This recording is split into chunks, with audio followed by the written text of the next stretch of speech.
जीवन में जो छोटी छोटी बातों में विराट के दर्शन पाले वही बुद्धिमान, जो अणु में असीम की झलक पाले वही बुद्धिमान। क्षुद्र में जिसे क्षुद्रता न दिखाई पड़े, क्षुद्र में भी उसे देख ले जो सर्वात्मा है, वही बुद्धिमान है। जीवन के सत्य कहीं दूर आकाश में नहीं छिपे, जीवन के सत्य यहीं लिखे पड़े हैं चारों तरफ, पत्ते पत्ते पर और कण कण पर जीवन का वेद लिखा है। देखने वाली आंख हो तो वेदों में पढ़ने की जरूरत ही नहीं है, क्योंकि महावेद तुम्हारे चारों तरफ उपस्थित हुआ है। तुम्हारे ही जीवन की घटनाओं में सत्य ने हजार हजार रंग रूप लिए। किसी अवतार के जीवन में जाने की जरूरत नहीं है, तुम्हारे भीतर भी परमात्मा अवतरित हुआ है।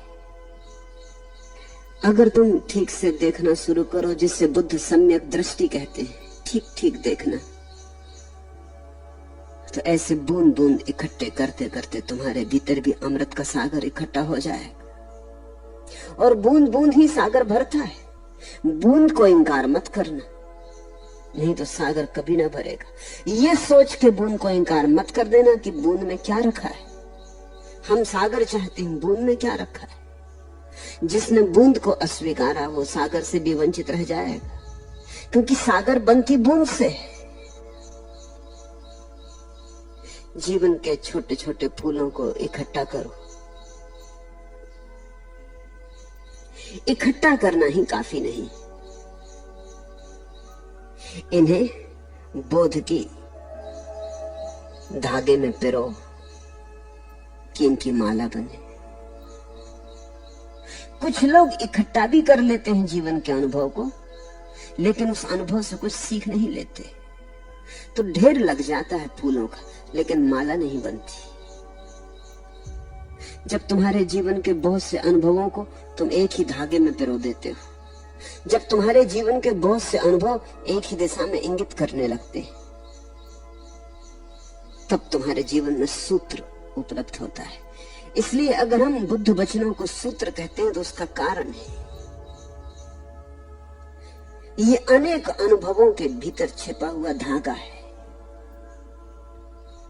ये एकांत अनुभव से निचोड़ा नहीं गया है, ये बहुत अनुभव के फूलों को भीतर अपने में संभाले हुए। और ख्याल करना, जब माला बनती तो फूल दिखाई पड़ते हैं, धागा नहीं दिखाई पड़ता।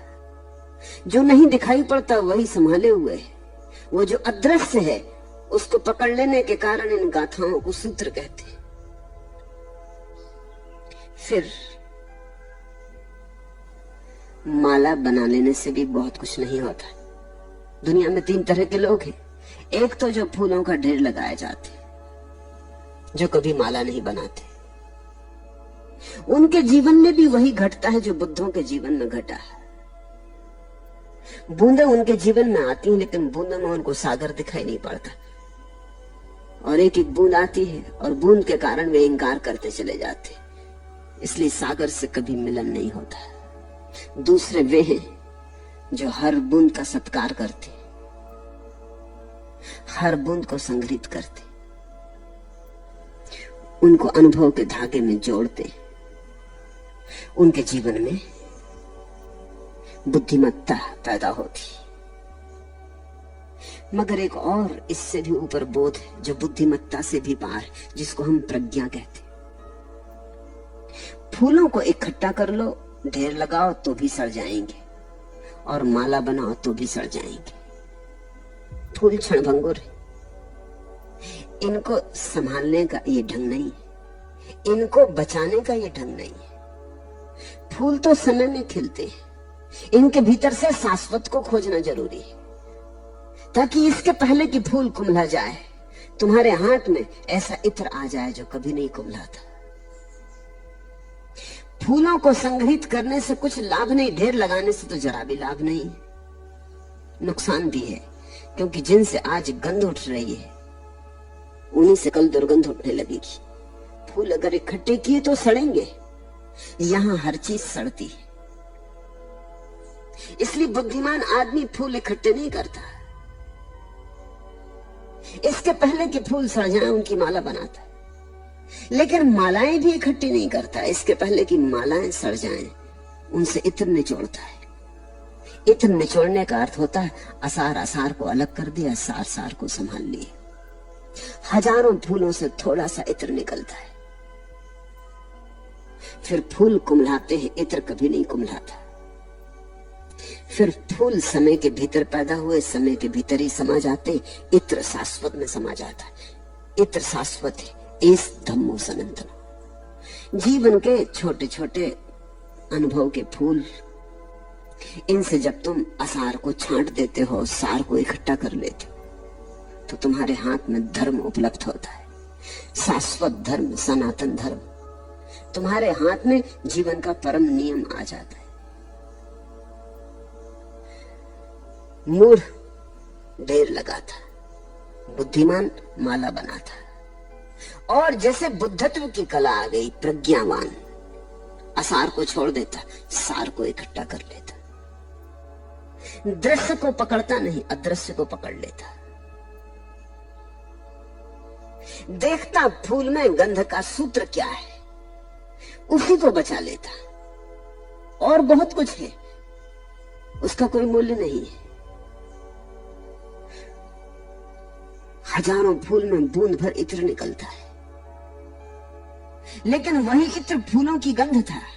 फूलों में तो कुछ भी न था, वही इत्र हजारों में फैला था, तो गंध बनी थी। उसे निचोड़ लिया, समय के भीतर से शाश्वत को निचोड़ लिया।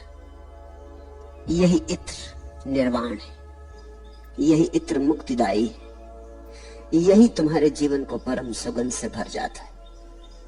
ये जो बुद्ध की छोटी छोटी कहानियां मैं तुमसे कह रहा हूं, इसे इस नजर से देखना। छोटी छोटी घटनाएं तुम्हारे जीवन में भी घटती, सबके जीवन में घटती। जीवन घटनाओं का जोड़ है, घटनाएं ही घटनाएं हैं, रोज घट रही। तुम भी इन्हीं घटनाओं के भीतर से गुजरते हो, सुबह सांझ, दफ्तर में, बाजार में, घर में, खेत में, खलिहान में, भीड़ में, अकेले में, यही घटनाएं घट रही। लेकिन तुम अभी तक इनसे इत्र निचोड़ने की कला नहीं सीख पाए। या तो तुमने घटनाओं के ढेर लगा लिए, उनसे सिर्फ बोझ बढ़ जाता है, और फिर घटनाएं सड़ जाएंगी और दुर्गंध देंगी, और अतीत सड़ा हुआ तुम्हारे पीछे लगा रहता है। मरा हुआ अतीत तुम्हारे सिर पर सवार रहता है, वो तुम्हें ठीक से जीने भी नहीं देता। तुम जियोगे कैसे? तुम्हारा मरा हुआ अतीत जो भूत हो गया आप, वो तुम्हारी छाती पर चढ़ा हुआ है, वो तुम्हें जीने नहीं देता। तो बजाय इसके कि तुमने अतीत से इत्र निचोड़ा होता, अतीत की प्रेतात्माएं तुम्हारे जीवन में अड़चन डालती, उठने बैठने में सब तरफ से परतंत्रता बन जाती। उन्हीं अड़चनों का नाम संसार है। तुम्हारा अतीत ही तुम्हारा संसार है, और वही अतीत तुम्हारे भविष्य को उकसाता है। मुर्दा अतीत फिर से दोहरना चाहता है, फिर से पैदा होना चाहता है। तो जिन वासनाओं के कारण तुम अतीत में कुछ घटनाओं में गुजरे, उन्हीं में तुम भविष्य में भी गुजरोगे। तुम्हारा आने वाला कल करीब करीब तुम्हारे बीते कल की ही पुनरुक्ति होगी। फिर जीने में कुछ अर्थ नहीं है। कल तो बीत चुका, उससे कुछ पाना होता तो पा लिया होता, उसी को कल फिर दोहराओगे। न उससे मिला कुछ, न आगे कुछ मिलेगा। ऐसे खाली के खाली आते और खाली के खाली चले जाते। भिक्षा पात्र तुम्हारा कभी भरता नहीं, तुम्हारा भिखमंगापन कभी मिटता नहीं। जीवन के वे ही अनुभव जो तुम बुद्ध की इन कहानियों में देख रहे हो, तुम्हारे पास से गुजरते हैं। कभी कभी तुम्हें भी लगा होगा कि ये कहानियां कोई बहुत ऐसी तो नहीं है कि दूर आकाश की हो, यही पृथ्वी की है। लेकिन बुद्ध की कला क्या है? वो तत्क्षण एक छोटी सी घटना को पकड़ते, उसमें से इत्र निचोड़ लेते, और इत्र जब तुम देखते हो तब तुम चकित हो जाते हो।